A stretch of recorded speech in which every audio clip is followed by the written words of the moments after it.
피곤하시죠? 진짜요? 피곤하시다가 뭐 끝낼라 했더니.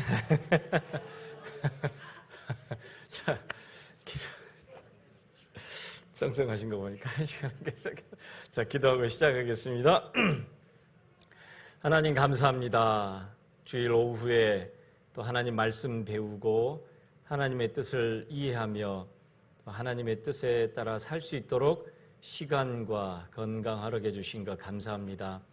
오늘도 우리가 배우는 말씀을 통해 우리가 교훈을 받고 우리 삶이 무엇을 향해 어디를 향해 달려가고 있는지 분명히 알고 살아갈 수 있도록 도와주시옵소서. 이 시간 또 우리의 마음과 생각과 뜻을 하나님 뜻에 맞출 수 있도록 또 깨닫고 우리 마음과 생각 속에 그 말씀이 우리 마음을 사로잡을 수 있도록 도와주시옵기를 원하오며 예수님 이름으로 기도드렸습니다. 아멘. 성경 요한계시록 1장 봐보겠습니다. 요한계시록 1장. 요한계시록 1장. 요한계시록 1장 7절. 요한계시록 1장 7절 같이 읽어보겠습니다. 볼지어다 구름을 타고 오시리라. 각인의 눈이 그를 보겠고 그를 찌른 자들도 볼 터이요 땅에 있는 모든 족속이 그를 인하여 애곡하리니 그러하리라. 아멘. 오늘 우리 이제 갈릴리 학교 7강 말씀의 주제는 예수님의 재림 그리고 상급 징계에 대한 말씀입니다. 방금 읽었던 이 말씀은 이제 사도 요한이 반모섬이라는 곳에 유배를 갔습니다. 로마 황제의 명령에 의해서 그리스도인들을 잡아 가두고 또 죽이고 또 많은 핍박을 했는데 사도 요한에게는 반모라고 하는 조그만 섬에 이제 갇혀서 거기서 이제 지내도록 했는데요. 나중에 이제 사도 요한이 이 반모섬에 갇혀 있다가 풀려나게 됩니다. 풀려나서 이제 에베소라는 곳에 가서 에베소 교회 형제자매들과 함께 신앙생활 하시다가 사도들 가운데 자연스럽게 나이가 되어서 늙어서 소천하신 분은 사도 요한이 유일합니다. 대부분은 이제 순교를 당하고 또 여러 가지 고통스러운 그런 죽음을 겪었는데 사도 요한에게는 이제 반모섬에 가서 갇혀 있는 동안 어찌 보면 이 성경 요한계시록 성경의 가장 마지막 권이고 하나님 역사의 끝이 어떻게 될 것인지에 대한 가장 또 중요한 성경 중에 하나인 요한계시록을 기록하게 하십니다. 우리가 요한계시록을 읽어보게 되면 이해할 수 없는 이야기들, 무서운 내용들, 참 어려운 내용들이 담겨져 있지만 반드시 필요한 내용들이죠.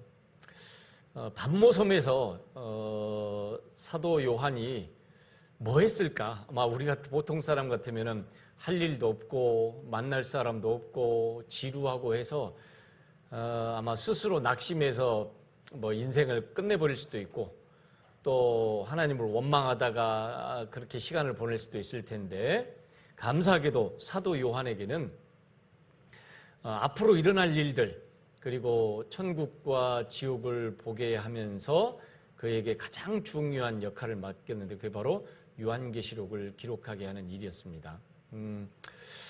자, 여기 보게 되면 이제 볼지어다 그가 예수님께서 구름을 타고 오시리라. 사도 요한에게 보여줬던 것은 이제 앞으로 일어날 일들입니다. 머지않아 구름 속에 나타나실 주님을 우리도 금방 경험하게 될 겁니다. 요즘 뉴스를 보게 되면 이제 이스라엘과 이란 간에 서로 미사일을 날리는 그런 전쟁이 일어나고 있는 것을 보고 있습니다. 물론 저것 때문에 전 세계 전쟁까지는 가지 않을 것이라고 믿어지지만 이스라엘과 이란의 전쟁이 이제 앞으로 마지막 전쟁에 어떤 결정적인 중요한 역할을 하게 될지는 우리가 또 지켜봐야 되겠습니다. 여기서 누가 중재자로 등장할지 어떤 사람이 이란과 이스라엘 간의 이런 아주 서로 죽이려고 미사일 쏘고 하는 이런 상황을 누가 정리할지는 또 지켜봐야 되겠죠. 그래서 트럼프가 할지 아니면은 유럽의 어떤 사람이 등장해서 중재자 역할을 할지는 아직 모르겠어요. 그러나 마지막 적그리스도가 등장하기 위해서는 전 세계적으로 극한 대립의 시간들 또는 혼란의 시간들이 와야만 그 모든 문제를 해결할 수 있는 어떤 중재자로 적그리스도가 등장할 수 있는 그런 무대가 만들어집니다. 그래서 항상 전 세계 속담에도 그렇게 있잖아요. 영웅은 언제 등장한다고요?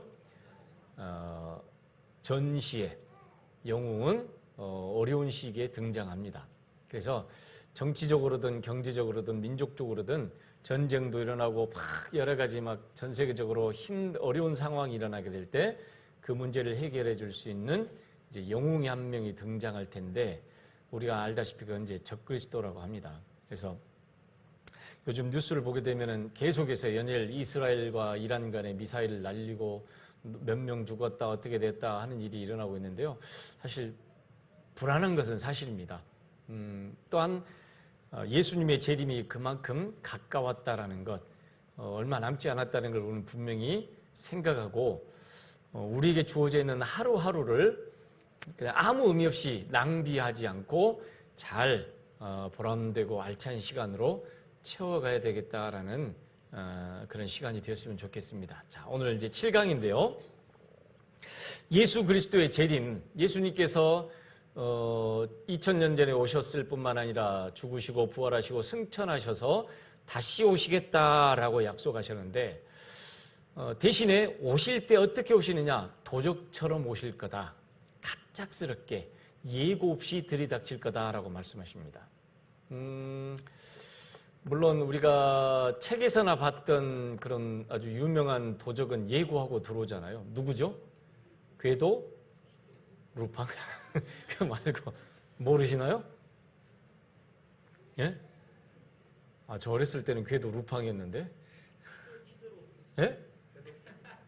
아, 요즘 또 새로운 또 궤도가 등장했나요? 저 어렸을 때 읽었던 그 책에서는 궤도 루팡이라고 했었는데요.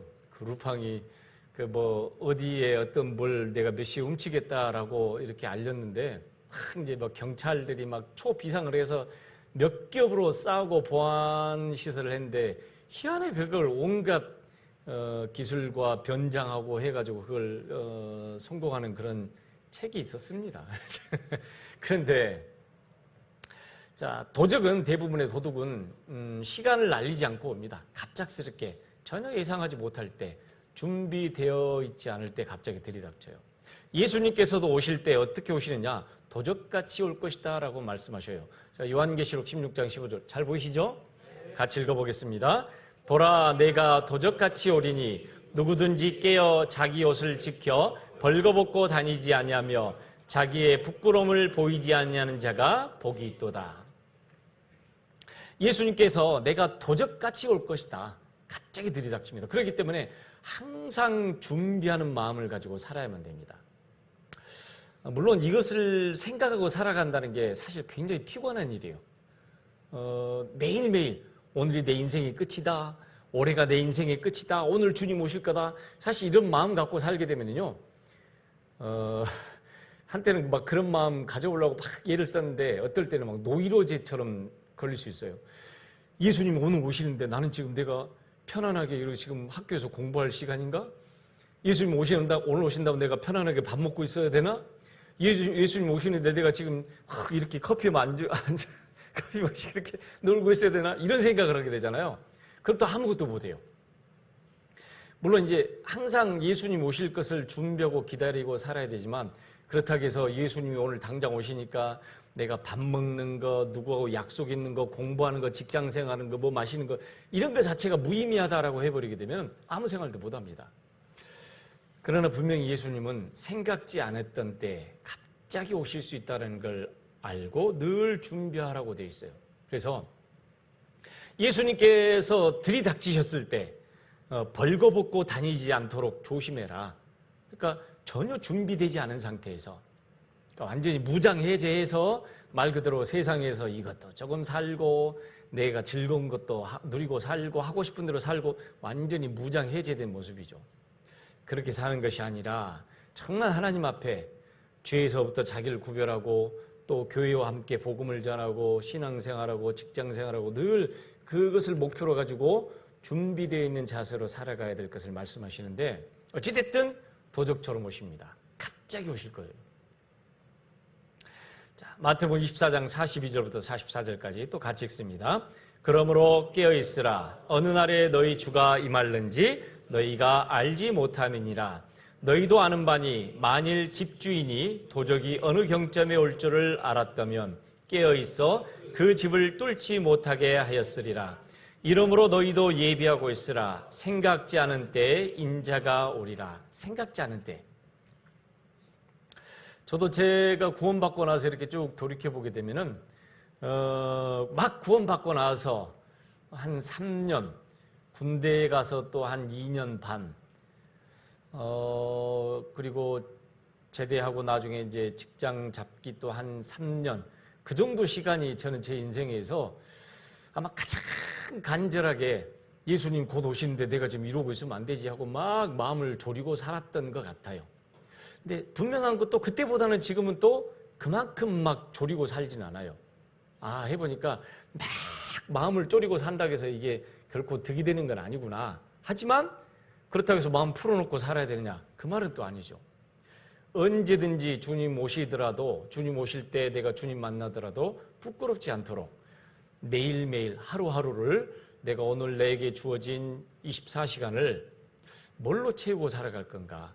학생들은 공부도 해야 되고 가정주부, 직장인, 일도 해가야 되지만 그 가운데서 내가 늘 구원받지 않은 내 가족들을 위해 기도하고 또 오늘 하루 내가 하나님 말씀 앞에 어떤 것을 순종하고 오늘 하루를 채워가야 될까를 생각하게 된다면은 훨씬 이게 어떤 노이로제처럼 막 나도 모르게 막 이렇게 두려운 마음으로 살아가는 것보다는 늘 준비된 마음으로 살아갈 수 있다는 걸 나중에 이제 조금 알고 이렇게 이제 했는데요. 어찌됐든 그때는 금방이라도 예수님 올 것 같은 어떤 두려운 마음, 긴박한 마음을 갖고 있었습니다. 그래서 이제 굳이 공부해야 될 필요성이 있을까?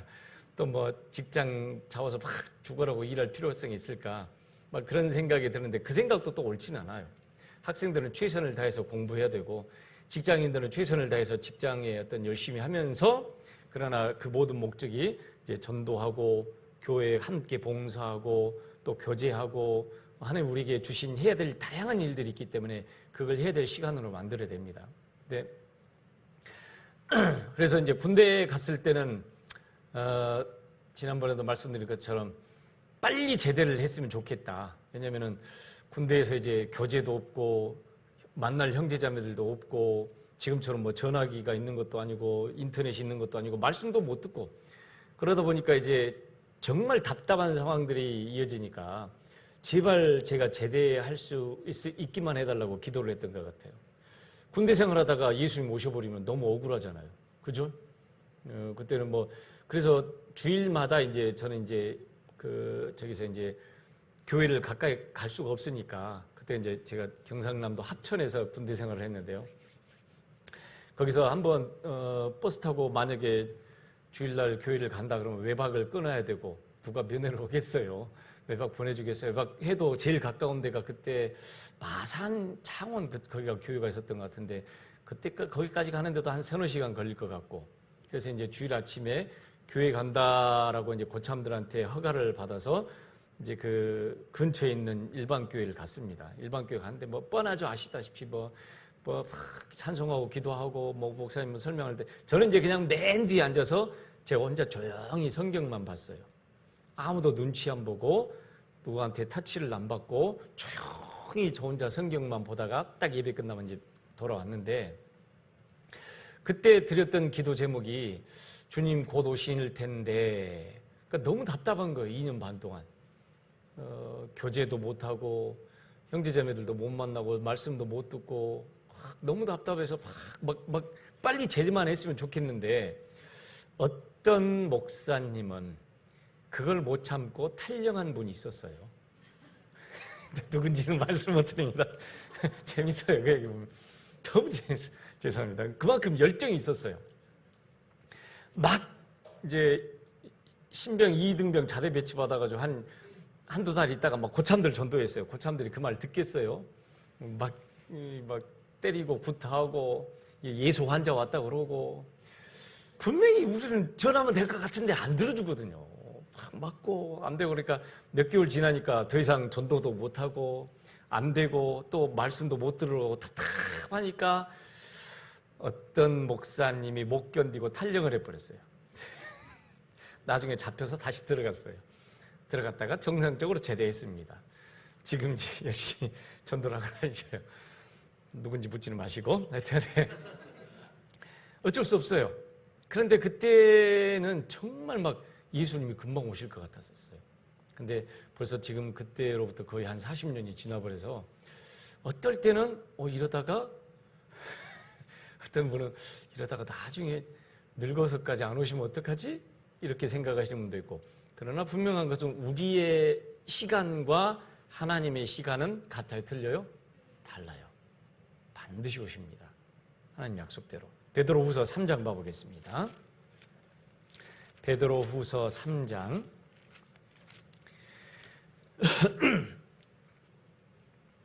베드로후서 3장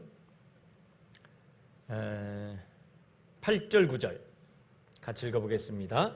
사랑하는 자들아 주께는 하루가 천년 같고 천년이 하루 같은 이 한 가지를 잊지 말라. 주의 약속은 어떤 이에 더디다고 생각하는 것 같이 더딘 것이 아니라 오직 너희를 대하여 오래 참으사 아무도 멸망치 않고 다 회개하기에 이르기를 원하시느니라. 우리가 생각하는 시간과 하나님의 시간은 달라요. 그래서 비록 우리에게는 10년, 20년, 30년, 40년 시간이 오래 간 것 같다. 그러나 주의해야 될 것은 당장 오실 것 같았는데 안 오신다고 해서 마음이 느슨해지거나 또는 안 오실 수도 있겠다라는 의심이 들거나 오실 때 되면 오시겠지 하는 걸 우리가 주의하고 경계해야 됩니다.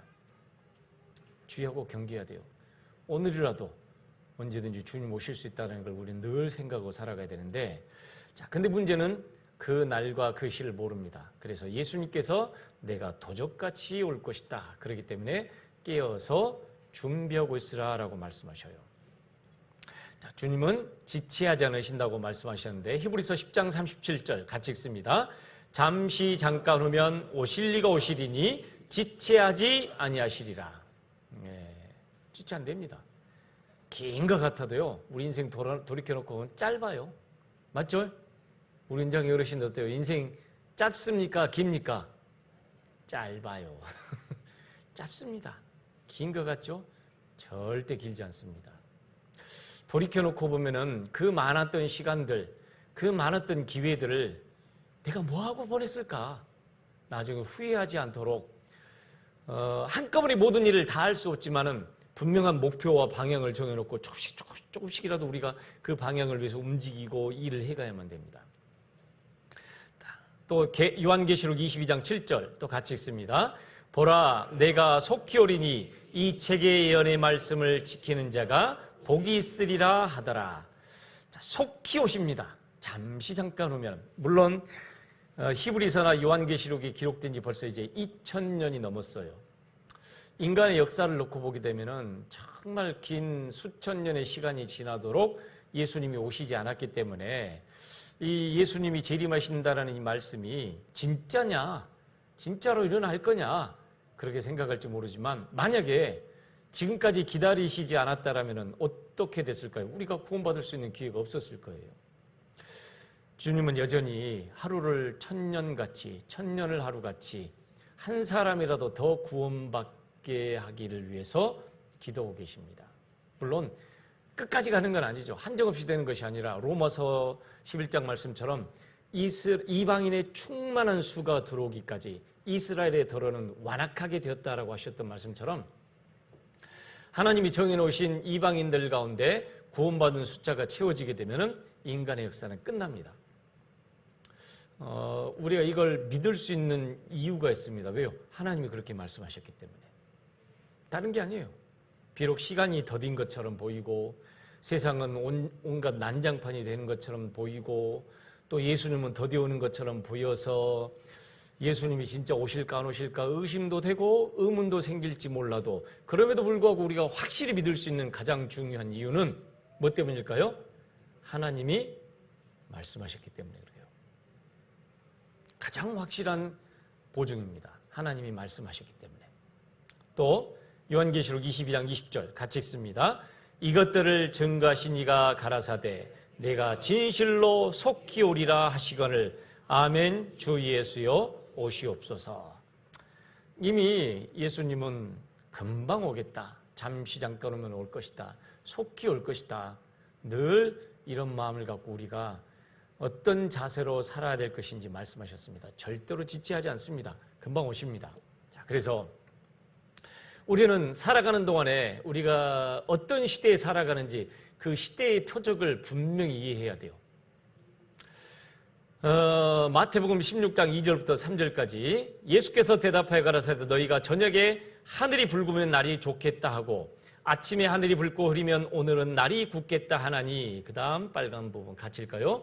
너희가 천기는 분별할 줄 알면서 시대의 표적은 분별할 수 없느냐. 우리가 날씨가 뜨거워지니까 여름이 가까운다는 건 잘 압니다. 앞으로 7월, 8월 달 굉장히 더울 거다라는 것도 알아요. 그리고 아이고 올여름은 또 어떻게 견딜까 답답하죠.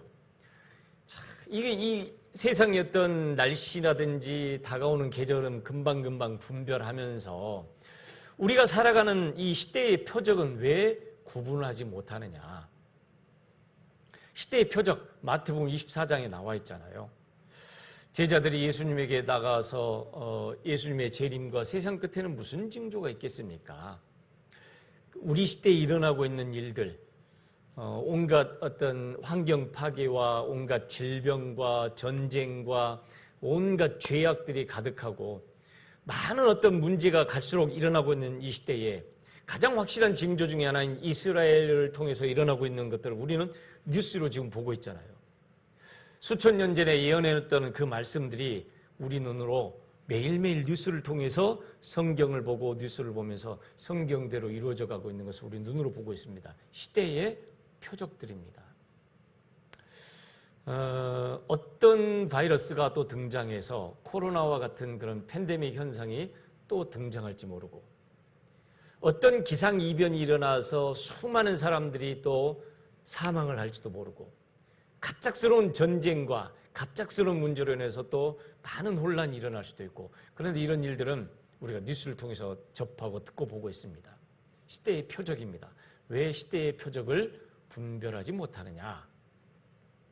자, 마태복음 24장 32절 33절 같이 읽습니다. 무화과 나무의 비유를 배우라. 그 가지가 연하여지고 잎사귀를 내면 여름이 가까운 줄을 아나니 이와 같이 너희도 이 모든 일을 보거든 인자가 가까이 곧 문 앞에 이른 줄 알라.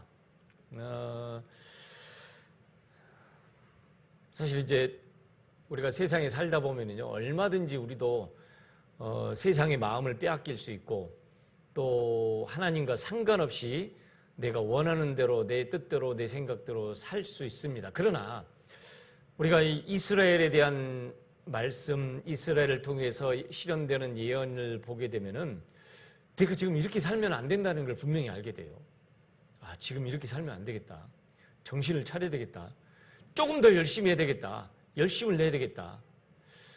이렇게 살다가 내가 큰일 나겠다라는 그런 경각심은 적어도 구원받은 그리스도인들이라면은 우리가 말씀을 듣거나 또 뉴스를 보게 되면은 그런 생각이 떠오르는 것은 지극히 정상입니다. 맞죠? 더 피곤한 것도 사실이고 졸리기도 하고 자, 그래서 시대의 표적을 분별해야 돼요. 자, 그러면은 우리는 어찌됐든 예수님의 재림을 기다리고 살아가고 있습니다. 구원받은 그리스도인들의 소망입니다. 기다려야 돼요. 기다리고 살아가야 됩니다. 안 기다려지면 어떻게 될까요? 예수님 오시는 것이 별로 안 반가워요. 어떻게 될까요? 안 왔으면 좋겠어요. 어떻게 될까요? 네, 자기 하고 싶은 대로 하고 살아갑니다. 예를 들어서 집에서 어머니 아버지가 외출하면서 야, 나 몇 시에 예를 들어서 4시까지 올게, 뭐 숙제 해놓고 뭐 해놓고 준비하고 있어, 근데 하고 부모님이 나갔습니다. 자녀들이 부모님이 나간 김에 안 왔으면 좋겠어요. 어떤 일이 날까요? 안 왔으면 좋겠어요. 그럼 어때요? 숙제도 안 해놓고 뭐 공부도 안 하고 방 청소도 안 하고 자기 하고 싶은 대로, 요즘 애들 같으면 뭐 인터넷에다가 게임에다가 텔레비전 보고 실컷 자기 하고 싶은 대로 하겠죠. 그런데 그럴 수도 있어요. 숙제 얼른 해놓고 공부해놓고 인터넷도 할 수도 있고 게임도 할 수도 있고 텔레비전도 볼 수도 있어요. 그럼에도 불구하고 부모님이 4시까지 오겠다라고 했던 그 약속을 기억한다라면은 최소 몇 분 전? 네? 10분 전에? 30분? 10분이면 충분한가요? 10분 후다다닥 해놓고 공부한 척 할 수 있나요? 10분이면 부족한가? 15분? 한 30분 마음의 준비를 하고 있어야죠. 숙제 이렇게 적어도 준비를 하잖아요. 오실 거라는 걸 알기 때문에. 근데 그걸 전혀 생각하지 않고 안 오셨으면 좋겠다, 좀 늦게 오셨으면 좋겠다, 그 생각을 하게 되면요, 자기 하고 싶은 대로 하고 살아갑니다. 자, 우리 어떤 자세로 살아야 될까? 성경에서는 주님 오시기까지 어떻게든지 교제 가운데 있어라라고 말씀하십니다. 그나마 우리가 이 세상에 살면서 가장 최선의 선택은 뭐냐? 교제 가운데 있는 거예요. 나 혼자서 내가 전 세계를 돌아다니면서 복음을 전할 수도 없고, 혼자서 복음을 전할 수도 없고, 혼자서 그리스도인으로 살아갈 수도 없기 때문에 교회가 필요하고, 교회를 통해서 공급되어지는 말씀, 또 교회를 통해서 공급되어지는 온갖 힘과 은혜와 능력을 쫓아서 우리가 그나마 요만큼이라도 신앙생활 하는 거예요. 맞죠? 옆 사람 봐보셔요. 혼자 있으면 잘할 것 같으세요? 어떠세요? 천만의 말씀이요. 혼자 있으면요 똑같아요. 못합니다. 죽었다 깨나도 못해요. 하고 싶은 마음은 있어요. 안 돼요. 제가 군대 생활 2년 반 해보니까 안 되더라니까요. 알아요. 안 돼요. 그럴 힘이 없어요. 그래서 우리에게는 주님 오시기까지 끝까지 교제에 내가 있어야 되는 것은 내가 마음에 딱 결심을 해야 돼요. 설령 교회에서 나를 쫓아낸다 해도 가요, 안 가요? 가요? 쫓아내려고 해도 제발 교제에서 내가 살 수 있도록 도와주세요. 해야죠. 뭐 쫓아낼 일도 없겠지만. 맞죠? 자, 요한일서 2장 28절 같이 읽어보겠습니다. 자녀들아 이제 그 안에 거하라. 이는 주께서 나타내신 바 되면 그의 강림하실 때 우리로 담대함을 얻어 그 앞에서 부끄럽지 않게 하려 함이라. 자녀들아 이제 그 안에 거하라. 교회 안에 붙어 있어라. 형제자매들과 함께 봉사하고, 모이라 할 때 모이고, 일하러 갈 때 일하고, 집에 가라 할 때 집에 가고, 또 오라 할 때 오고, 그러다 보면 어때요? 적어도 부끄럽지는 않다라는 거예요. 맞죠? 그래서 우리가 교회가 있다는 거 우리에겐 정말 감사한 일이고, 교회에 와서 내가 앉아있을 수 있는 자리가 있다는 것도 감사하고, 내가 교회에서 일할 수 있는 내가 할 수 있는 일이 있다는 건 정말 감사할 일이에요. 안 그렇게 생각하세요? 시편 83편 한번 봐보시게요. 시편 83편 84편입니다. 시편 84편 시편 84편 3절부터 7절까지 같이 읽어보겠습니다. 나의 왕 나의 하나님 만군의 여호와여, 주의 제단에서 참새도 제 집을 얻고 제비도 새끼들 보금자리를 얻었나이다. 주의 집에 거하는 자가 복이 있나이다. 저희가 항상 주를 찬송하리이다. 주께 힘을 얻고 그 마음에 시온에 데려가 있는 자는 복이 있나이다. 저희는 눈물 골짜기로 통행할 때 그곳으로 많은 샘의 곳이 되게 하며 이른 비도 은택을 입히나이다. 저희는 힘을 얻고 더 나아가 시온에서 하나님 앞에 각기 나타나리다. 하물며 하나님의 성전 앞에서, 성전에서도 새들이 자기 보금자리를 짓고 거기에 새들이 거처할 수 있는 것처럼 하나님 안에서, 교회 안에서 내가 있을 자리가 있는 것은 이거 진짜 복이에요. 주께 힘을 주의 집에 거하는 자가 복이 있나이다. 적어도 우리가 주님 앞에 섰을 때 부끄럽지는 않아요. 네?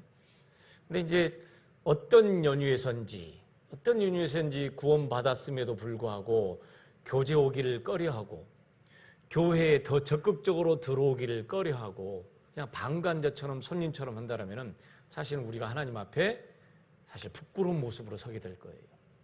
그렇게 좋은 기회와 환경이 있는데도 왜 그걸 충분히 활용하지 못했느냐. 자, 그 뒤에 또 밑에 10절 같이 읽어보겠습니다. 주의 궁정에서 한 날이 다른 곳에서 첫날보다 나은즉 악인의 장막의 거함보다 내 하나님 문지기로 있는 것이 좋사오니. 자, 하나님 나라의 성전의 문지기로 있는 것이 악인의 장막에 부자의 어떤 집에 거하는 것보다 100배, 1000배, 10,000배 더 낫다라는 거예요. 그렇게 이해되셔요? 어떠세요? 받아들이시세요? 어떤 분이 그러더라고요. 여러분, 장관이 좋으세요? 구역장님이 좋으세요? 뭐가 좋으십니까? 구역장? 구역장 아무나 하는 거 아닙니다. 네? 아무나 못해요. 뭐 대통령이라도 우리 구역장 안 시켜줘요. 맞죠? 안 시켜줍니다. 구원받고 갈릴리 학교를 이수하고 봉사하는 거 보고 신앙생활하는 거 봐서 직분을 줍니다. 아무나 못 줘요. 장관이 온다고 해서 그 직분 안 줍니다. 하물며 하나님 나라에 물론 세상에서 어떤 직분을 얻고 장관이 되고 세상에 뭐 도지사가 되고 하는 것은 명예스러운 일이죠. 대단한 일이죠. 그러나 그것보다도 더 복이 있고 더 훌륭한 일은 뭐예요? 교회 안에 거해서 함께 봉사하는 거예요. 이건 여러분 이걸 함부로 바꾸면 안 됩니다. 절대 바꾸면 안 돼요. 자, 그래서 재림을 기다리면서 우리가 해야 될 가장 첫 번째 중요한 일이 뭐냐? 교제 안에 있는 거예요. 교제 안에. 어떤 분은 교회에만 오면 된다 하는데 착각입니다. 교제에 더 깊숙이 뿌리를 내려야 돼요. 함께 해야 되고. 교제라는 말이 우리는 이제 교제가 그냥 앉아서 간증해 보세요. 할 말 없어요. 패스할게요. 밥 먹고 아유 좋네요. 사실은 그것도 교제이긴 하지만 한 모습이고 실제로 교제의 큰 의미는 뭐냐면요. 동참한다는 거예요. 동참. 동고동락한다는 거예요. 괴로움도 즐거움도 함께 하는 거예요. 맞죠? 안 그럴까요? 네. 내 좋은 것만 와서 하고 내가 싫으면 안 하고 마음에 맞으면 하고 마음에 맞으면 안 하고 마음에 맞으면 간증하고 마음에 안 맞으면 패스하고 사실 이건 물론 패스할 때도 있죠. 그러나 교제한다라는 것은 앉아서 내 구원 간증하고 기도 부탁하고 그것이 전부가 교제가 아니에요. 구원 간증하고 또 기도 부탁하는 것은 우리가 더 밀도 있게 교제하기 위해서 서로의 사정도 알고 서로에게 도움을 될 것, 기도해야 될 걸 알고 그걸 통해서 적극적으로 우리가 서로 마음의 벽이 없이 마음이 하나 되어서 복음을 전하고 서로 붙잡아주기 위한 교제하기 위한 것이지 어떤 구역 모임에 참석하고 모임에 참석하는 그것이 다 교제다. 그 말은 아니에요. 동참하는 것, 동고동락하는 것 그게 바로 교제의 의미입니다. 그래서 어떤 의미에서 교회만 왔다 갔다 하는 것은 말 그대로 그냥 교회만 왔다 갔다 하는 것밖에 안 돼요. 하나님의 뜻은 우리가 적극적으로 주님과 함께 형제자매들과 함께 때로는 좋은 일도 또 때로는 힘든 일도 또 때로는 고된 일도 함께 하면서 그 안에서 기쁨도 같이 나누고 어려움도 같이 나누고 슬픔도 같이 나누고 또 하나님이 채워주시는 것을 은혜를 맛보면서 우리 믿음이 함께 성장하기를 원하십니다. 교제예요. 주님 오실 때까지. 또 재림을 앞두고 우리는 예수님의 재림을 기다리면서 어떻게 행해야 될 것인가? 예수님 재림하시기 전에 세상 즐길까 뭐 다 즐기고 살아보자. 그래서 예전에 유럽에서 그런 일들이 있었어요. 유럽에서 이제 성경에 나와 있는 예수님의 재림이라든지 또 세상 마지막에 대한 징조를 이제 확대 해석을 해가지고 막 지진이 일어나고 또 앞으로 어떤 잘못된 예언가에 의해서 앞으로 이 세상이 멸망할 거다라는 소식을 듣고 사람들의 반응은 어땠었을까요? 두 가지죠. 이제 세상이 끝나면은 나는 이제 곧 하나님 앞에 가게 되니까 얼마 남지 않은 이 삶을 정말 보람되게 그리고 정말 중요한 일을 하고 살아야 되겠다라는 극소수의 사람과 대부분의 사람들은 이제 뭐 죽게 되면은 이 세상 별로 즐길 것도 없는데 실컷 즐기고 살자 하다가 그냥 그렇게 살다가 죽은 사람들도 있었어요. 자, 우리는 예수님의 재림을 앞두고 어떻게 살아가야 될까? 단정히 행하고 육신의 일을 도모하지 말라. 자, 로마서 13장 11절부터 14절까지 또 같이 읽어보겠습니다. 또한 너희가 이 시기를 알거니와 자다가 깰 때가 벌써 되었으니 이는 이제 우리의 구원이 처음 믿을 때보다 가까웠음이니라. 밤이 깊고 낮이 가까웠으니 그러므로 우리가 어둠의 일을 벗고 빛의 갑옷을 입자. 낮에와 같이 단정히 행하고 방탕과 술 취하지 말며 음란과 호색하지 말며 쟁투와 시기하지 말고 오직 주 예수 그리스도로 옷 입고 정욕을 위하여 육신의 일을 도모하지 말라. 한마디로 정리하면 자다가 깰 때가 됐습니다. 이 말씀할 때마다 어떤 목사님이 꼭 이 말씀할 때마다 내는 소리가 있어요. 무슨 소리일까요? 꼭 끼요! 이런 소리를 하시더라고요. 어떤 목사님이 꼭 이 말씀하실 때마다 꼭 끼요! 그래요. 다들 웃었죠.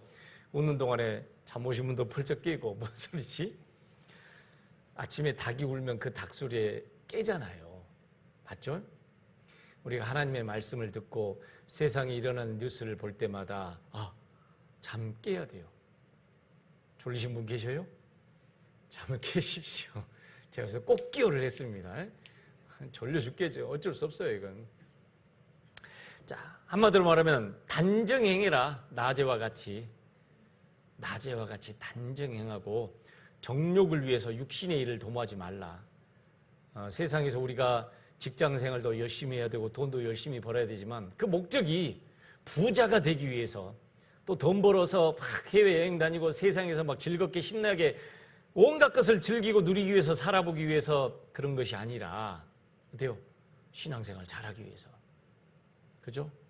전도할 돈도 필요하고 생활해야 될 돈도 필요하고 그것을 위해서 우리가 하는 거예요. 또 여기 쟁투와 시기하지 말고 마음의 어떤 시기심으로 미워하는 마음으로 또 누가 마음에 드니 안 드니 그럴 시간 없다라는 거예요. 몇 사람 봐보세요. 마음에 드세요? 마음에 드니까 옆에 앉았겠죠? 마음에 드니까 왜 딴 데 보지 마시고 마음에 드니까 옆에 앉았어요. 물론 여러분 우리가 육신이 있기 때문에요. 아직은 변화되지 않은 육신이 있기 때문에 의견도 다르고 생각도 차이가 있고 또 내가 원하는 어떤 삶의 모습, 원하는 모습도 달라요. 의견 차이도 있을 수 있어요. 그러나 그걸로 미워하고 싸우고 쟁투하고 시기하고 그럴 시간 없어요. 거기다가 온 에너지를 다 쏟아버리고 정작 해야 될 중요한 것들을 놓쳐버리는 건 정말 얼마나 안타까운 일이에요. 맞죠? 그러니까 여러분 혹시 내 마음에 누구를 미워하거든 빨리 뭐 하라고요? 용서하세요. 옆 사람 보셔요. 용서할게요. 한번 해주세요. 용서할게요. 반대로 나도 용서해 주세요. 우리 그럴 시간 없어요. 네. 옛날에 유명했던 영화 대사가 있죠. 무엇이 중요한지. 뭐가 중요합니까 지금. 사소한 것 때문에 마음에 드니 안 맞니 내 말과 틀리니 어쩌니 그럴 시간 없어요. 그럴 시간 있으면 기도하고 내 마음을 넓혀서 이해하고 용서하고 우리는 어떻게든지 마음 모아서 전도하고 교회를 돌아보고 함께 신앙생활하고 그러기도 바쁜데 마음속으로 미워하는 마음 갖고 욕심 갖고 그럴 시간 없습니다. 또 베드로후서 3장 11절 12절 같이 읽습니다. 이 모든 것이 이렇게 풀어지리니 너희가 어떠한 사람이 되어야 마땅하뇨 거룩한 행실과 경건함으로 하나님의 날이 임하기를 바라보고 간절히 사모하라. 그날에 하늘이 불에 타서 풀어지고 체질이 뜨거운 불에 녹아지니와. 앞으로 이렇게 될 것인데 너희들 어떤 사람이 되어야 마땅하냐. 그죠? 세상이 하늘의 모든 요소들, 엘리먼트, 모든 원소들이 싹 불에 의해서 녹아버리고 없어져 버리고 사라질 텐데 이런 세상이 곧 올 텐데 뭐하고 사냐라는 거예요. 너무 세상에다가 미련을 두지 말고 거기다가 뭔가 욕심을 두지 말고 물론 어쩔 수 없이 살아가야 돼요. 그러나 그것도 어쩔 수 없이 아니라 최선을 다해 살아야죠. 그러나 진짜 중요한 것은 언제든지 예수님 재림하시면 오시면 우리는 어때요? 손 털고 가야 돼요. 탁 털고 가야 돼요. 이해되시죠? 탁 털고 가야 돼. 그죠? 그러니까 너무 과도하게 아껴도 그것도 문제고 또 반대로 뭐 어차피 예수님 오시면 다 필요 없으니까 확 써버리자. 그것도 또 잘못된 거고. 규모 있게 지혜 있게 잘 계산해서 계획해서 가야 되지만 또 그렇다고 과도하게 아껴도 이것도 사실은 별 의미 없어요. 때에 맞게 적당하게 쓰고 또 때로는 과도하게 써야 될 때도 있고 또 때로는 아껴야 될 때가 있고 그 때를 잘 구분하고 살아가야만 됩니다. 또 세 번째 뭐라고요? 길이 참고 마음을 굳게 하라. 길이 참아야 됩니다. 야고보서 5장 7절 8절 같이 읽습니다. 그러므로 형제들아 주의 강림하시기까지 길이 참으라. 보라 농부가 땅에서 나는 귀한 열매를 바라고 길이 참아 이른 비와 늦은 비를 기다리나니 너희도 길이 참고 마음을 굳게 하라. 주의 강림이 가까우니라. 마음 안 풀어지게 잘 붙잡고 있으라는 거예요. 분명한 것은요. 구원 막 받고 한 1, 2년은 뜨겁게 신앙생활하는 분들이 있어요. 너무 놀랐거든요. 성경의 내용들이. 하나님이 살아계신 것도 보고 또 이스라엘이 회복되는 것도 보고 전 세계적으로 일어나고 있는 이 놀라운 뉴스들을 보면서 마음에 두려움도 생기고 예수님이 금방 오실 것 같아요. 구원받고 나서 이제 가족들 전도하려고 막 하다가 이제 반대에 부딪히고 실망하고 낙심하고 또 신앙생활도 막 재밌다가도 어느 순간 나도 모르게 마음이 풀어집니다. 싹 풀어져요. 풀어지면은 어떻게 될까요? 지금 현재 내 마음이 풀어졌다 안 풀어졌다 뭘로 알 수 있을까요? 체크해 볼 수 있는 게 몇 가지 있어요. 내 마음이 느슨해졌다 안 느슨해졌다 가장 기본적인 것들을 내가 어떻게 하고 있는지 살펴보면 돼요. 말씀 잘 읽고 있는가? 어떠세요? 기도는 내가 잘하고 있는가? 교제 생활에는 내가 얼마나 충실하게 하고 있는가? 또 전도하기 위해서 내가 얼마나 마음을 거기다 두고 기도하고 하고 있는가? 형제자매들과 함께 교회를 돌아보고 봉사하고 함께하는 것에 얼마나 내 마음이 가 있는가 한번 이걸 딱 체크를 해보세요. 그러면요 내 마음이 어떤 부분에 있어서는 잘하는 것도 있고 어떤 부분에는 좀 떨어져 있는 것도 있고 어떤 부분에는 알면서도 안 하는 것도 있고 그렇게 되면요 내 마음이 많이 풀어져 있다는 걸 알게 돼요. 예수님이 오실 거라는 늘 긴박함 갖고 살아가야 되지만 이게 기다려야 되는 시간이 오래되었기 때문에 우리도 모르게 마음이요 풀어질 수 있습니다. 그러지 않도록 우리 스스로를 잘 마음을 굳게 하는 것이 필요합니다. 누구처럼요? 농부처럼. 농부는 봄부터 시작해서 봄철에 여름철에 가을철 나중에 수확할 때까지 오래 참고 온갖 일을 하잖아요. 그죠? 매일같이 논에 가고 밭에 가서 물론 저는 농사는 짓지 않았지만 해본 분들이 그러더라고요. 벼는 농부의 발자국 소리를 듣고 자란다라고 합니다. 맞아요? 농사 지어보신 분들 어떠세요? 안 지어봤으니까 잘 모르죠. 이 밭에 있는 채소들도 결국은 그 주인의 발자국 소리를 듣고 자란다고 합니다. 그만큼 뭘까요? 표시는 나지 않지만 매일매일 가서 해야 될 일들이 많거든요. 풀도 뽑아야 되죠. 약도 쳐야 되죠. 또 뭐 돌도 골라내야죠. 이게 잘 자라는지 안 자라는지 잘 봐야죠. 물도 대줘야 되죠. 무엇을 위해서요? 가을철에 열매를 얻기, 수확하기 위해서. 자, 그런 마음으로 당장 눈에 보이는 열매가 없는 것처럼 보일지라도 마지막 열매를 맺힐 때까지 이 마음을 딱 정하고 쭉 끝까지 가야 됩니다. 풀어져 버리면 어때요? 안 해. 에이, 나 안 해. 그 잠언에 그런 말씀들이 많이 나오잖아요. 잠언 한번 봐볼까요? 잠언 26장. 잠언 26장. 24장입니다. 잠언 24장. 30절부터 34절까지. 잠언 24장 30절부터 34절까지 같이 읽겠습니다. 내가 중앙의 게으른 자의 밭과 지혜 없는 자의 포도원을 지나며 본즉 가시던 뿔이 퍼졌으며 거친 풀이 지면에 덮였고 돌담이 무너졌기로 내가 보고 생각이 기뻤고 내가 보고 훈계를 받았었노라. 내가 좀 더 자자 좀 더 졸자 손을 모으고 좀 더 눕자 하니 내 빈궁이 강도같이 오며 내 곰핍이 군사같이 이르리라. 30절에 보게 되면 증왕에, 이 증왕이라는 말은 이른 새벽에 게으른 자의 밭과 지혜 없는 자의 포도원을 지나며 봤더니 어때요? 그냥 방치돼 있어요. 방치돼 있습니다. 내버려뒀어요.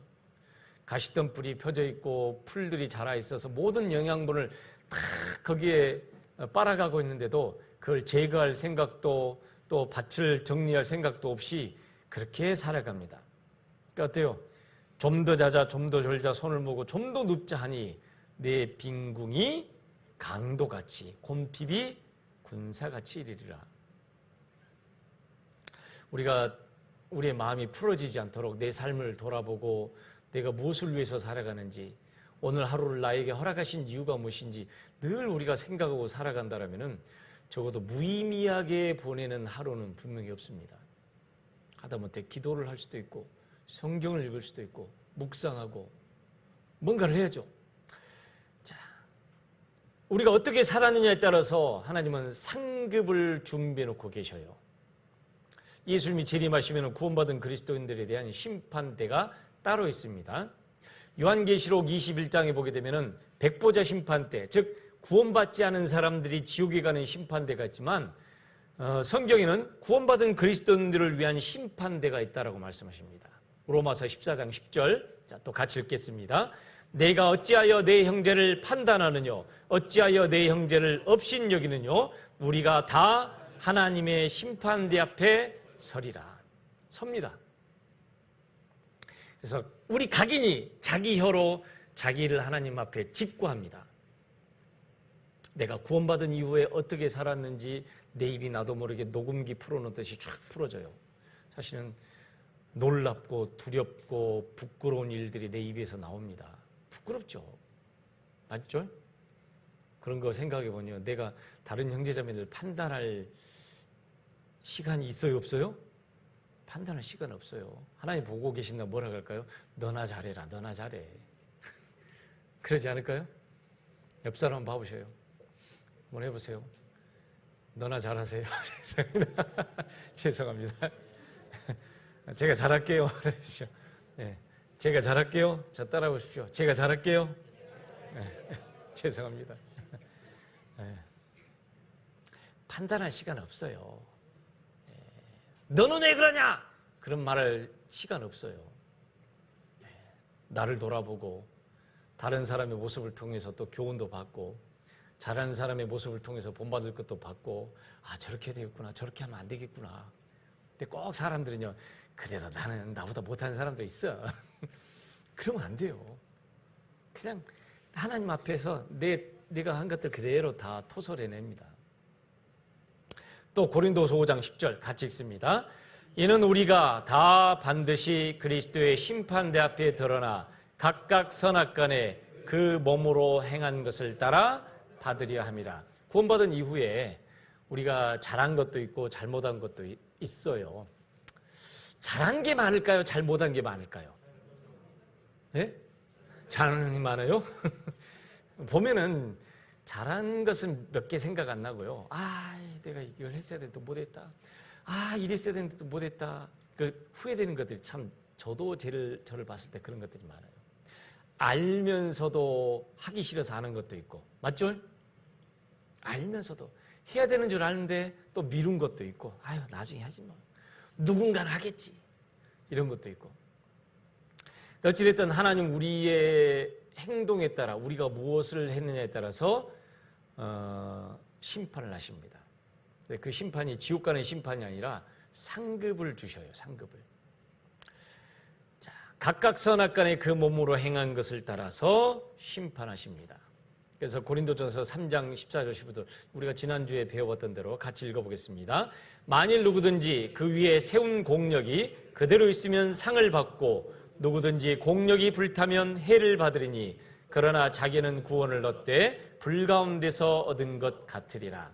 불가운데서 구원을 얻은 사람의 대표적인 사람이 누구냐? 바로 롯입니다. 롯. 아시죠? 분명히 예수님께서도 롯에 대해서 의로운 롯이라고 했거든요. 그러니까 롯도 분명히 롯은 구원받은 사람이에요. 자, 그런데 어찌됐든 아브라함을 따라서 가나안 땅까지 다 왔다가 그 별거 아닌 거, 그죠? 양을 먹여야 될 풀을 구하려고 아브라함의 목동들과 싸우는 것 때문에 그 싸우는 그 눈에 보이는 그것 때문에 소돔과 고모라 성을 선택을 했고 그 선택의 결과가 어떻게 됐어요? 소돔과 고모라 성이 불탈 때 겨우 자기 목숨만 건지고 아무것도 못 가지고 나왔잖아요. 맞죠? 이런 모습이 바로 불 가운데 얻은 구원, 부끄러운 구원입니다. 겨우 자기만 구원받고 아무것도 못했어요. 적어도 우리가 그런 사람은 되지 말아야죠. 맞죠?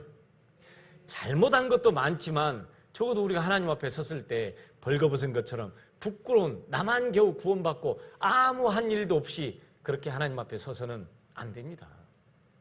그래서 우리가 어떻게든지 교회와 함께 하게 되면은 같이 갈 수 있는 거예요. 같이 봉사하고 같이 교제하고 같이 기도하고 같이 하자 갈 때 할 때 그러면서 사실은 우리가 하나님 앞에 상급을 쌓는 겁니다. 혼자 하라고 하면 어떻게 될까요? 아무것도 못해요. 그래서 혼자 있기를 좋아하는 것은 기도할 때 개인적으로 말씀을 읽을 때 외에는 별로 안 좋습니다. 우리는 어떻게든 형제자매들과 같이 해야 돼요. 베드로후서 2장 6절부터 이게 나왔습니다. 2장 6절부터 7절까지 같이 읽습니다. 소돔과 고모라 성을 멸망하기로 정하여 제가 되게 하사 후세에 경건치 아니할 자들에게 본을 삼으셨으며 무법한 자의 음란한 행실을 인하여 고통하는 의로운 롯을 건지셨으니. 자, 롯도 의로운 롯입니다. 그러나 안타깝게도 아무것도 남지 않았어요. 부끄러운 이름입니다. 기억해야 돼요. 물론 예수님께서도 또 롯의 아내를, 롯의 처를 생각하라라고도 말씀하셨어요. 롯과 함께 그 심판과 재앙에서부터 나왔는데 천사가 롯에게 했던 말이 있죠. 만약에 하늘에서부터 소리가 나고 하거든 뭐 하지 마라고요? 뒤돌아 보지 마. 공포영화의 제목 가운데 하나가 뒤돌아보지 마 그런 거였잖아요. 뒤돌아보지 마. 근데 밖에 끄집어냈는데 어때? 뒤에서 막 하늘에서부터 우박과 유황이 우두두두 쏟아지니 우르릉 꽝꽝꽝 하니까요. 궁금해요, 궁금 안 해요? 궁금하는데 뒤돌아보지 마 했는데 안 돌아봐야 되는데 뒤돌아봤어요. 어떻게 내리는가 궁금했다기보다는 이 뒤돌아본다는 건 뭐냐면요. 그 자기 집에 놔두고 온 온갖 금은 보석 또 귀한 것들 뭐 재물들 뭐 옷들 갓 나가는 것들 그걸 돌아봐요. 세상적인 것들이죠. 그러므로 말미암아 자기 목숨을 잃어버렸잖아요. 물론 이 롯의 아내가 구원받았는지 아닌지는 모르겠어요. 가봐야 할 것 같아요. 그러나 확실한 것은 하나님은 롯에게 의로운 자라고 이야기를 해주셨어요. 하지만 참 부끄러운 군이죠. 불명예스러운 겁니다. 자, 이건 우리에게 후세 경건치 아니할 자들에게 본으로 보여주셨어요. 경건치 아니할 자. 자, 하나님은 우리 모든 사람들에게 상 주시기를 원하십니다. 쌓아놓고 계셔요. 그걸 목표로 달려가라라고 하셔요. 요한계시록 22장 12절 같이 읽습니다. 보라, 내가 속히 오리니 내가 줄 상이 내게 있어 각 사람에게 그의 일한 대로 갚아주리라. 여러분, 이거 절대 무시하지 마십시오. 뭐 상 좀 없으면 어때? 천국 가면 되지. 천만의 말씀이요. 그러면 이런 말씀 안 하실 필요가 없죠. 맞죠? 해와 별의 영광이 다르고 별과 별의 영광이 다르고 달의 영광도 다릅니다. 하나님 영광을 다르게 해놓으셨어요. 고린도전서 15장에 보게 되면 그 영광이 다르다라고 해놓으셨어요. 우리가 그것을 바라보고 달려가는 것은 지극히 정상입니다. 상이 있어요, 상. 이렇게 하니까 어떤 자매님이 그런 얘기를 하더라고요. 목사님, 저는요 유치하게 상 보고 신앙생활 안 해요. 그걸 뭐 보고 신앙생활 하세요? 예수님 사랑 때문에 신앙생활해요. 뭐 그것도 맞는 말이죠. 근데 상을 바라보고 신앙생활하는 게 유치한 걸까요? 아니요. 바울 사도도 상 바라보고 달려간다고 그랬는데요. 빌립보서 한번 봐보겠습니다. 빌립보서 3장. 빌립보서 3장 13절 14절 같이 읽겠습니다. 형제들아, 나는 아직 내가 잡은 줄로 여기지 아니하고 오직 한 일, 즉 뒤에 있는 것은 잊어버리고 앞에 있는 것을 잡으려고 표대를 향하여 그리스도 예수 안에서 하나님이 위에서 부르신 부름의 상을 위하여 쫓아가노라. 여러분이 상을 바라보는 거하고 안 바라보는 거하고요 굉장히 달라요. 왜? 되게 그 학교 다닐 때 공부 잘하는 애들이요 보면은요 욕심이 많아요. 무슨 욕심이요? 상욕심, 우등상. 제 중학교 때만 해도요 평균 90점 이상 학생들한테는 학교에서 금배지를 달아줬어요. 85점 이상은 은배지, 80점 이상은 이제 동배지인가 그렇게 나눠줬어요. 근데 그때까지만 해도 교복을 입고 다니던 시대니까 쑥 지나가서 금배지 달고 다니면 어때요? 우와, 제가 90점 넘었구나 알아요. 근데 뭐 공부에 별 관심 없는 애들은 어때요? 지가 금배지를 달았든 은배지를 달았든 뭔 상관이다. 뭐 어쨌다고 관심 없어요. 놀기 좋아하고 싸우기 좋아하고 운동 잘하고 와 목에 힘 주면 그걸로 다 한 줄 알아요. 근데 조용히 한쪽이 요즘 말로 하면 소위 찌질이처럼 뭐 그냥 공부만 하고 금배지 달고 저기 뭐가 좋냐. 딱 사회 나와보세요. 같을까요 다를까요? 달라요. 어떤 사람이 그러더라고요. 저 어떤 학생이 막 그 공부만 하는 애들 막 이제 요즘 소위 말하면 일진 같은 애들 있잖아요. 공부만 애들 막 괴롭히니까 너 괴롭히지 말라고. 나중에 사회 나가면 역전된다. 맞죠? 반대가 돼버려요. 막 공부밖에 모르는 애, 아이고 제가 그냥 뭐 점생이갖고 뭐갖고 하는데 걔가 딱 사회 그 공부 잘한 거 가지고 소위 말하면 예를 들어 서울대 뭐 세상에서 성공했다가는 기준으로 하면 의사, 판사, 검사 돼가지고 사회에서 딱 만나봐요. 같이 대화가 될까요? 안 돼요. 역전돼 버려요. 예전에 고등학교 때 친구들에게 돈 뜯어내고 친구들을 때렸던 친구가 한 명이 생각이 나요. 이름이 저하고 비슷해요. 김선호라는 학생이 있었어요. 키도 크고요. 잘생겼어요. 근데 이 녀석이 그냥 학교 와서 내 잠만 자다가 야 돈 가져와서 돈 뜯어가고 그 돈 가지고 막 사먹고 사실 겁나죠. 친하고 싶지 않아요. 무서워요. 그래서 걔 눈에 안 띄려고 한쪽에 이렇게 있고. 근데 졸업을 했어요. 졸업을 했는데 이제 나중에 이제 이렇게 다른 친구들은 이제 뭐 대학도 가고 직장도 가고 했는데 이건 이제 딱히 뭐 직장을 잡을 게 없으니까 그냥 놀았어요. 이렇게 놀다가 하루는 우연히 시내에서 친구들을 만났는데 멀리서 봤어요. 같은 반이니까 알아볼 거 아니에요. 맞죠? 만나서 야 반갑다고 하는데 친구들이 다 외면하고 다 가버려요. 다 외면해요. 그것에 이 친구가 충격을 받았어요. 자기는 친구다고 생각하는데 다른 친구들은 친구로 생각했어요? 안 했어요? 친구가 아니에요. 쟤는 늘 우리를 괴롭히네. 돈 뜯어가는 애. 주먹 쓰기 좋아하는 애. 그러고 보니까 자기를 친하게 생각해주는 친구는 그런 어떤 막 주먹 쓰는 애들이고 멀쩡하게 살아가는 친구들이 없어요. 그래서 친구들, 동창들 만나는 모임에 가보려고 해도 환영을 안 해줘요. 그래서 이 친구가 정신을 차려가지고 그때 뭘 했냐? 도배하는 기술을 배웠어요. 도배 기술. 21살 때. 도배 기술을 배워가지고 막 열심히 해가지고 그때 한참 건설 붐이 일어가지고 아파트 짓고 할 때 열심히 하니까 사장이 돼서 그 밑에 수많은 부하 직원들을 거느리고 아주 돈 많이 벌었죠. 그래가지고 뭐 했냐? 동창들 모이면 무조건 쫓아와요. 그래가지고 뭐 했어? 야, 미안하다. 내가 옛날에 돈 뺏어서. 미안하다. 오늘 저녁 내가 다 살게. 다 먹어.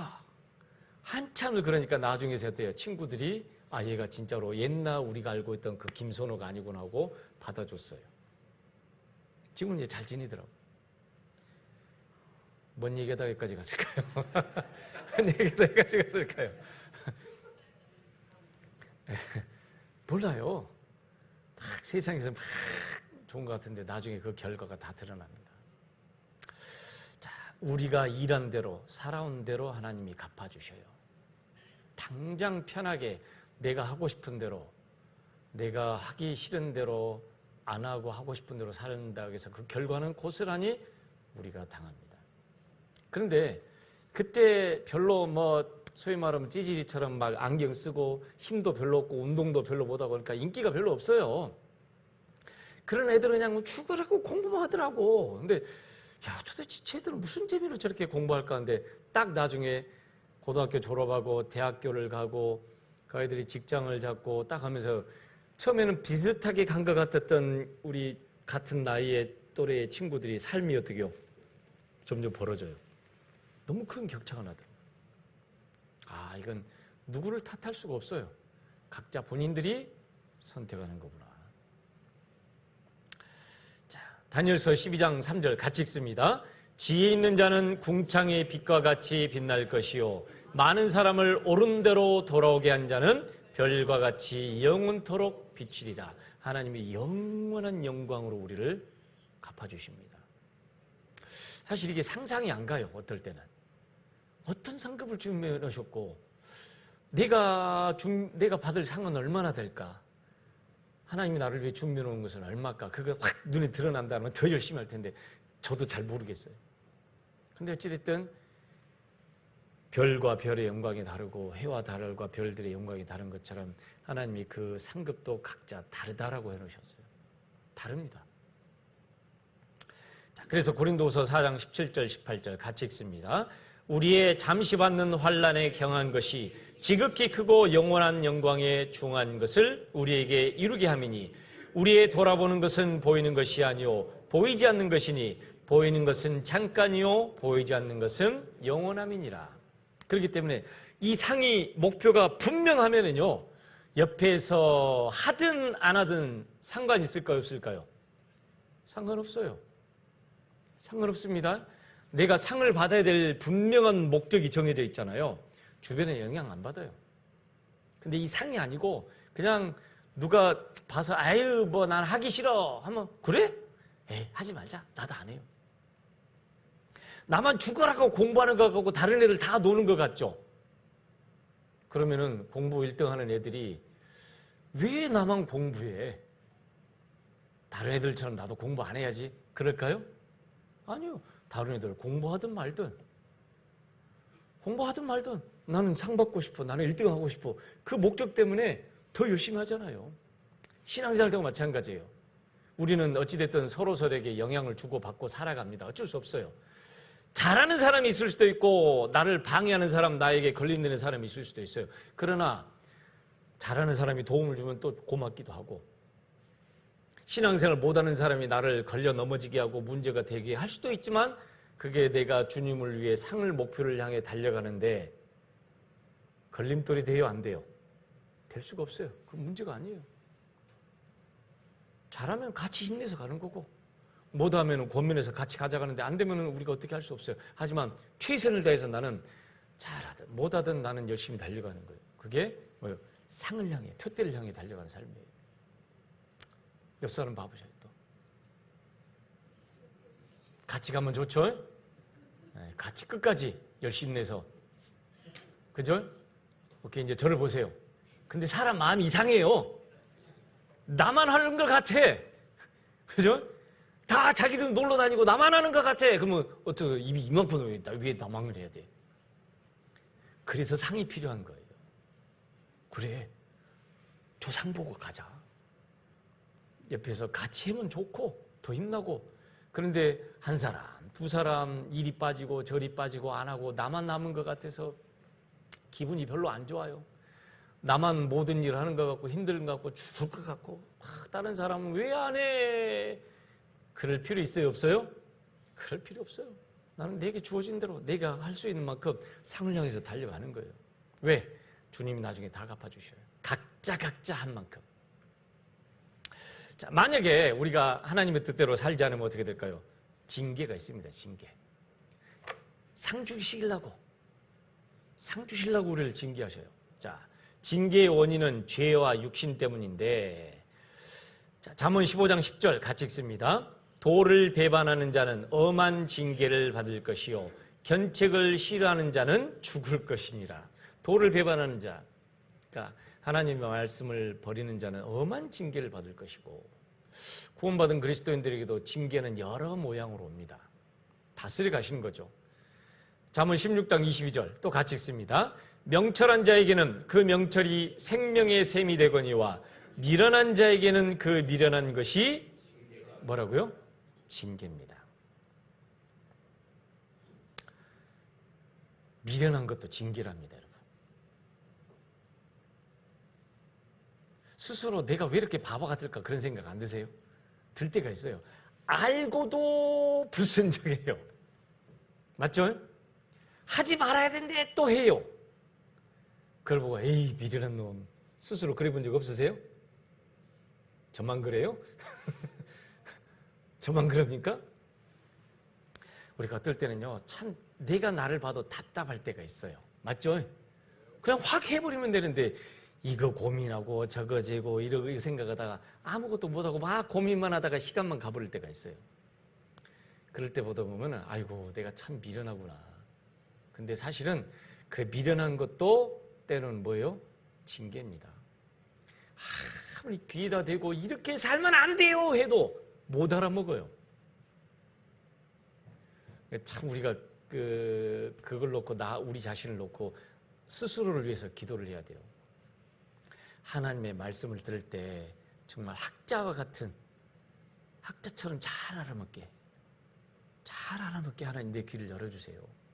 그리고 그 말씀을 따라서 내 마음을 바꿀 수 있도록 하나님 도와주세요. 근데 이거 안 하면은요, 듣고도요, 한쪽 듣고 쑥 가버려요. 나중에 내가 게을렀거나 알면서도 하지 않았던 그것이 나중에 이제 뭘로 돌아와요? 부메랑으로 돌아와요. 맞죠? 부메랑처럼 돌아옵니다. 그러면 이제 누구를 원망할 거예요? 알면서 하지 않았던 내 자신이 원망스럽고, 게을러서 나중에 밀어놨는데 나중에 이게 큰 일로 돌아오잖아요. 맞죠? 그러면 누구를 탓합니까? 나 자신이죠. 내가 미련해서 그걸 못했거든요. 내가 미련했다. 그러게 그걸 우리가 경험해 갈수록 빨리 하나님 말씀에 따라 돌이켜야 돼요. 자, 그래서 징계의 방법이 뭐냐? 사람을 통해서 징계하십니다. 성경에 보게 되면 사람을 통해서 징계하셔요. 자, 여기 같이 읽어보겠습니다. 사무엘하 7장 14절. 나는 그 아비가 되고 그는 내 아들이 되리니 저가 만일 죄를 범하면 내가 사람 막대기와 인생 채찍으로 징계하려니와. 사람 막대기. 느닷없이 엉뚱한 사람이 나한테 시비를 걸어요. 그죠? 느닷없이 나한테 싸우자고 달라들어요. 억울하죠. 이해가 안 되죠. 빨리 돌이켜봐야 돼요. 내가 뭘 잘못했지? 하나님 앞에 내가 뭐가 잘못되었을까? 또 인생 채찍 참 아픕니다. 우리 인생에서 겪는 아픈 일들이 참 많아요. 이걸로 징계하시고, 또 두 번째, 육체 질병을 통해서도 징계하십니다. 물론 내가 건강관리를 못해서이기도 하지만 하나님은 그 질병을 통해서 우리의 마음을 낮추시려고도 합니다. 고린도전서 11장 30절 31절 같이 읽습니다. 이러므로 너희 중에 약한 자와 병든 자가 많고 잠자는 자도 적지 아니하니 우리가 우리를 살폈으면 판단을 받지 아니하려니와. 약한 자, 이 고린도 교회 형제자매들이 구원은 받았지만 그 가운데도 참 많은 문제들이 있었어요. 그 이후로 약한 자, 신앙적으로 약한 자, 육체적으로 병든 자, 잠자는 자, 어떤 사람은 이미 하나님께서 그 생명을 취하여 간 자도 적지 아니하느니. 그렇다고 오해하지 마세요. 모든 병든 게 다 징계다, 그런 말 하면 안 됩니다. 누가 콜록콜록만 해서 징계야 그러면 그 사실 안 되죠. 옆 사람 한번 봐보셔요. 누가 아프다 하면 속으로 징계. 그러면 옛날에 진짜 그랬어요. 우리 교회가 그랬어요. 실제로 어디 아파요 그러면 와서 위로해 주시지 않고 징계. 그러면요, 위로해 준 거예요. 나를 염장질을 넣은 거예요. 물론 나도 알아요. 나도 내가 올바로 잘 살지 못했다는 거 아는데 거기다 대고 징계라니까 그러니까요. 성질이 확 터나요. 그때는 먼저요. 그래 빨리 나와라 하지만 또 슬쩍 돌아볼 것도 돌아봐야죠. 맞죠? 그렇다고 여러분 모두가 다 아프다고 해서 그 징계요. 그러지 마시고, 우리가 이제 건강 관리를 못해서 먹지 말아야 될 걸 많이 먹어서도 또 병도 없지만 하나님이 주시는 병도 있습니다. 돌이키라고. 또 경제적인 어려움을 통해서도 징계하셔요. 시편 39편 11절 또 같이 읽습니다. 주께서 죄악을 견책하사 사람을 징계하실 때 그 영화를 좀먹음같이 소멸하게 하시니 참으로 각 사람은 허사뿐이니이다. 그 영화가 하루아침에 좀처럼 다 사라져버려요. 솔로몬이 그랬고, 그죠? 그 어마어마했던 지혜와 지식과 그 이스라엘의 영광이 솔로몬의 그 불순종으로 말미암아 좀 먹는 것처럼 사라져버렸어요. 경제적인 어려움도 옵니다. 또 말씀의 권면으로 인한 영적 갈등을 통해 징계하셔요. 즉 말씀을 들을 때 우리 양심이 어때요? 찔림을 받아요. 근데 이걸 듣고도 안 바꾸잖아요. 양심이 무뎌져 버려요. 듣고도 그냥 어떻게 다 그렇게 살아요. 나는 어쩔 수 없어요. 못 바꿔요. 싫어요. 사실은 자기 양심이 무뎌져 버린 거예요. 자, 여기 디모데후서 3장 16절 같이 있습니다. 모든 성경은 하나님의 감동으로 된 것으로 교훈과 책망과 바르게 함과 의로 교육하기에 유익하니. 하나님의 말씀은 우리가 교훈도 받아요. 반면에 또 책망도 들어요. 자, 교훈과 책망을 올바로 받아들이는 사람에게는 바르게 되고 의로 교육을 받아요. 그러나 처음에는 우리가 교훈도 받고 책망도 받다가 더 이상 고치기 싫으면은 마음에 딱 무뎌져 버리고 마음이 단단해집니다. 그러면은 안 바뀌어요. 1년, 5년, 10년이 가도 안 바뀌어요. 안 바뀌는 이유가 뭘까요? 자기 마음이 무뎌져 있어서 그래요. 철저히 하나님 앞에 회개해야 돼요. 그래야 말씀이 내 안에 들어와요. 그리고 그 말씀을 따라 실험을 해봐야 돼요. 안 그러면은 참 저는 글쎄요, 위에 사람에게 괴롭힘을 당할 수도 있고 또 여러 가지 어떤 구설수에 오를 수도 있고 병을 얻을 수도 있고 경제적 어려움도 당할 수 있어요. 그런데 가장 어려운 것이 저는 이 영적 갈증이 없는 것이 가장 큰 징계라고 생각합니다. 어떠세요? 사실은 여러분 사람을 통해 징계를 받다가도 하나님 말씀으로 위로를 받아요. 맞죠? 핍박을 받다가도 하나님 말씀으로 위로를 받아요. 또 육체의 질병이 오지만은 또 그걸 통해서 우리는 또 하나님의 말씀으로 위로를 받아요. 또 경제적인 어려움도 오지만은 그걸 통해서 열심히 일하면서도 또 우리는 하나님이 주시는 약속과 말씀이 있기 때문에 그걸로도 또 위로를 받아요. 모든 것은 하나님의 말씀으로부터 위로를 받는데 가장 중요한 근원, 소위 말하면은 그 위로의 샘물이 쏟아져 나오는 근원이 딱 막혀버렸다면 어떻게 될까요? 모든 문제의 해결점이 될 수 있는 것들이 막혀버리게 되면 이건 사실은 가장 큰 징계 중에 하나예요. 그 징계가 뭐 딱히 내가 큰 잘못을 범했을 수도 있지만은 하나님의 말씀을 소홀히 여기고 나와는 상관없는 것으로 여기고 그 말씀대로 순종해야 함에도 불구하고 늘 나는 못해야 하는 것이 익숙해져 있기 때문에 그 말씀을 통해서 아무런 역사가 내 안에서 일어나지 않아요. 사실은 제일 큰 징계입니다. 제 신앙생활을 돌이켜봤을 때 그러더라고요. 제일 큰 징계가 말씀이 위로가 안 돼요. 그죠? 말씀이 위로가 안 돼요. 말씀을 듣고 어떤 사람은 신난다는데 나는 뭐 저래봤자 더 피곤할 텐데 이 생각밖에 안 들어요. 아유, 저대로 살면 얼마나 힘든데. 위로가 안 되고 힘이 안 돼요. 왜 그런가 했더니 다른 데 문제 있는 게 아니라 누구한테 문제가 있었어요? 내 안에 문제가 있어요. 하나님을 하나님으로 대하지도 않고 하나님의 말씀을 하나님의 말씀으로 대하지도 않고 그냥 내 생각대로 살아가는 거예요. 돌이키는 만큼 우리가 그 시간이 짧아집니다. 너무 길죠? 자, 징계를 통해 징계의 목적은 결국은 우리를 온전케 하셔서 상을 주시려고 그래요. 자, 여기 빨간 부분 히브리서 12장 5절부터 11절까지 빨간 부분. 제가 내 아들아 주의 징계하심을 어떻게 여기지 말라고요? 경히 여기지 말라. 가볍게 여기지 말라. 그리고 또 낙심하지 말라. 주께서 그 사랑하시는 자를 징계하시고 그의 받으시는 아들마다 채찍질하심이니라. 이렇게 하시는 이유는 여기 빨간 부분 같이 읽습니다. 하나님은 우리의 유익을 위하여 그의 거룩하심에 참여케 하시느니라. 자, 우리가 예수님의 재림을 눈앞에 두고 살아가면서 우리는 이 세상에서 하나님 우리를 다스려 가십니다. 다스려 가셔요.